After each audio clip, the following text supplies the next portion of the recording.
जय हिंद दोस्तों, आप सभी को फिर से आज हम आए हैं न्यू क्लास में, जो कि मैथ का क्लास है।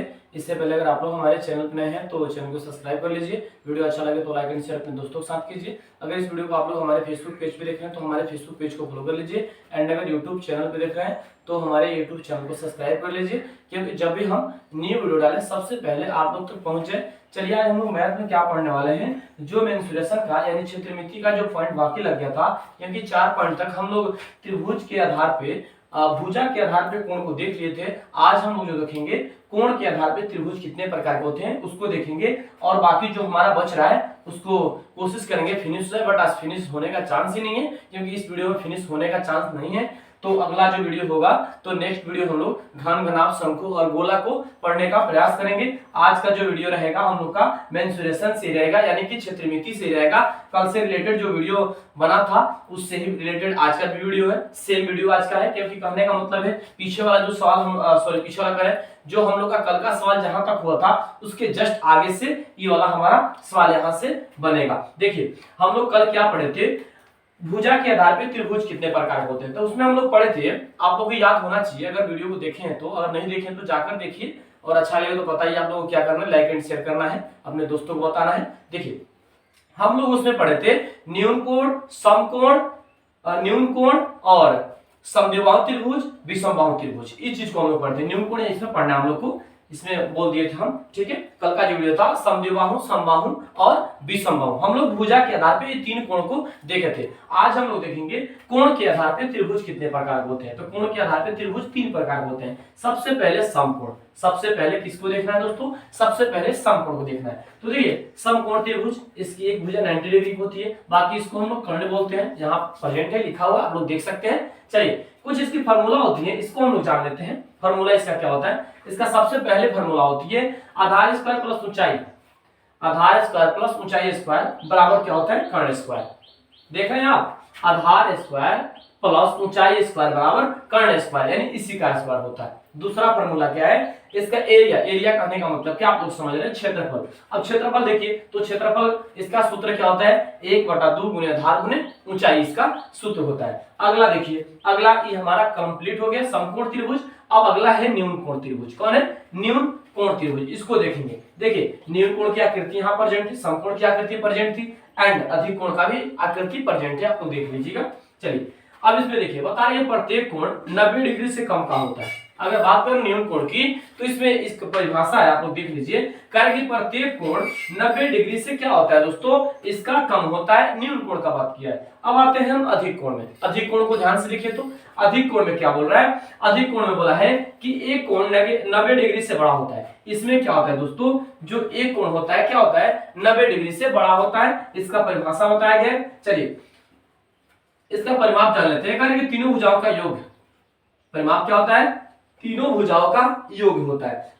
अब देखिए इसका एरिया जाना है यानी क्षेत्रफल, तो हीरोन्स फार्मूला पे जानेंगे हम लोग। हीरोन्स जो होते हैं, हीरोन्स का सूत्र होता है, उस फार्मूला पे हम लोग जानेंगे। एक त्रिभुज की आकृति है ए बी और सी बताया गया। अब देखिए सबसे पहले हम बात करें इसकी अर्ध परिमिति की। तो अर्ध परिमिति कहने का मतलब क्या, एस, एस बराबर क्या होता है, a प्लस बी प्लस सी बटा 2, इसकी क्या होती है, फार्मूला होती है। आप लोग देखिए ऐसे सवाल है तो कैसे बनाइएगा, सबसे पहले फार्मूला कंप्लीट होनी चाहिए, उसके बाद आप आसानी पूर्वक से बना सकते हैं। तो इसकी फार्मूला क्या होगी, अर्ध परिमिति क्या होगी इसकी, एक बार आप लोग देखिए। इसकी अर्ध परिमिति होती है a प्लस बी प्लस सी बटा 2, इसकी अर्ध परिमिति होती है। उसके बाद देखिए तो कहेंगे क्षेत्रफल, क्षेत्रफल कहने का मतलब क्या, जो हीरोन के सूत्र में कंप्लीट होगा उसको देखिए। कह रहे हैं कि s into S minus A, S minus B, S minus C root under A हमारा इसकी एरिया होती है, यानी क्षेत्रफल होती है। इस सवाल को ऐसे निकाला, इस सूत्र में बैठा के निकाला जा सकता है। चलिए अब आइए, इसमें कुछ और होते हैं सूत्र जिसका क्षेत्रफल बता रहे एरिया, 1/2 गुणे आधार गुणे चाहिए, तो आपको बता चुके हैं हम, यहाँ पे देख ले होंगे आप लोग। समकोण की त्रिभुज बताएं इसमें, इसका प्रयोग इसमें भी हो सकता है। अब देखिए एक और होता है सूत्र, यहाँ देखिए इसको ए माना है, इसको बी माना है, तो इसका सूत्र होता है 1/2 ए बी साइन थीटा। ए भी त्रिभुज है लेकिन इसमें अलग हिसाब से यहाँ सूत्र दिया गया। इसका क्षेत्रफल क्या होता है, 1/2 ए बी साइन थीटा होता है। चलिए कुछ इसके नोट होते हैं, नोट को जान लेते हैं। नोट में क्या दिया हुआ है इसको देख लेते हैं। कह रहे कि दो छोटी भुजाओं का योग तीसरी भुजा से हमेशा बड़ा होता है। समझिएगा क्या बोला है नोट में, बोला है कि दो छोटी भुजाओं का योग तीसरी भुजाओं से हमेशा छोटा होता है। यहां समझिए, दो दो छोटी भुजाएं, ये दोनों छोटी भुजाएं, ये बड़ी भुजाएं, देख रहे हैं। लेकिन कह रहा है कि दोनों का योग तीसरी भुजाओं से हमेशा बड़ा होता है, बिल्कुल सही है। अगर दोनों को जोड़ते हैं तो इससे तो बिल्कुल बड़ा होना है, लेकिन पहले क्या होता है, ये दोनों भुजाएं छोटी होती है, बट आगे क्या होता है कि दोनों भुजाओं की मिलकर तीसरी भुजाएं क्या होती है, छोटी होती है। अगर दोनों को जोड़ा है तो ज्यादा होगा, ये तो कम ही है 19 से, समझ रहे हैं, इस चीज को बताया। अब देखिए यहाँ दोस्तों, 2 नंबर में क्या होता है, 2 नंबर कह रहा है कि तीनों कोणों का योग फल 180 के बराबर होता है। इसमें दूसरा जो नोट्स में बताया है, दूसरा पॉइंट कह रहा है कि तीनों कोणों का योग और योगफल क्या होता है, 180 के बराबर होता है। कैसे होता है देखिए, यहाँ सबसे इस साइड वाला ऊपर वाला कोण 60 डिग्री, इस साइड वाला 50, इस साइड वाला 70, यानी तीनों को जोड़िए तो कितना आएगा, 180 डिग्री यहाँ आ जाएगा।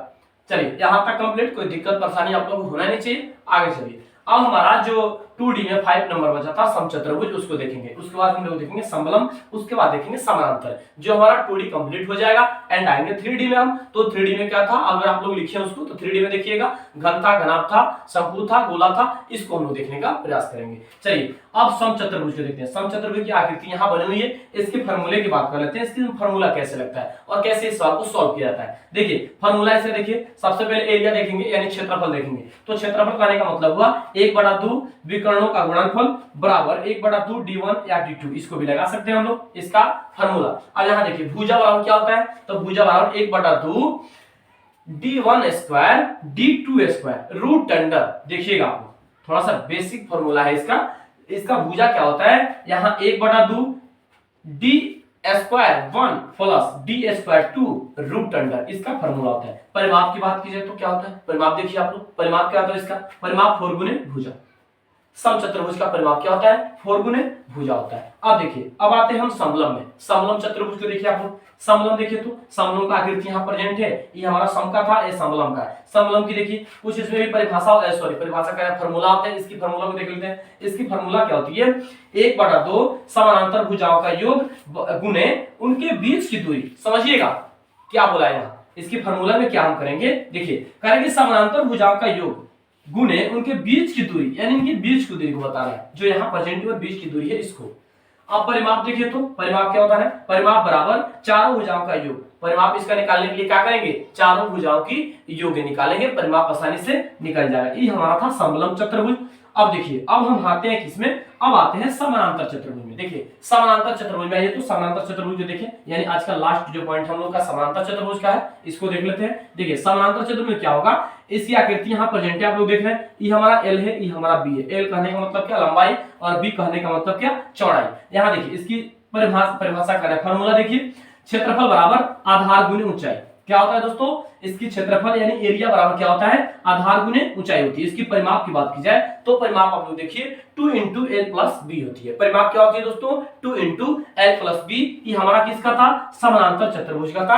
आज का हम लोग का इतना ही था, और जो कल वाले वीडियो में हम लोग आएंगे, यानी नेक्स्ट वीडियो में जब हम लोग आएंगे तो इसमें जो 3D का बच गया है उसको लेके आएंगे। आज हमारा 2D फिनिश हो गया। कहने का मतलब हम लोग त्रिभुज से लेके, सबसे पहले वर्ग था, त्रिभुज था, क्या बोलते हैं, समचतुर्भुज और समलम चतुर्भुज एंड समानांतर चतुर्भुज, उसके बाद समकोण, समकोण के बाद अधिक कोण, न्यून कोण, इस सारे चीज को हम लोग देख लिए। अब हम लोग जब नेक्स्ट वीडियो में आएंगे तो उसमें हम 3D को लेके आएंगे, यानी घन, घनाभ और गोला और शंकु को लेके आएंगे। आज का इतना ही था। इससे पहले अगर आप लोग हमारे चैनल पर नए हैं तो चैनल को सब्सक्राइब कर लीजिए। वीडियो अच्छा लगे तो लाइक एंड शेयर अपने दोस्तों के साथ कीजिए। अगर इस वीडियो को आप लोग हमारे फेसबुक पेज पे देख रहे हैं तो हमारे फेसबुक पेज को फॉलो कर लीजिए। एंड अगर यूट्यूब चैनल पे देख रहे हैं तो हमारे यूट्यूब चैनल को सब्सक्राइब कर लीजिए, क्योंकि जब भी हम न्यू वीडियो डालें सबसे पहले आप लोग तक पहुंच जाए। तब तक इसका आप लोग नोट्स बनाइए।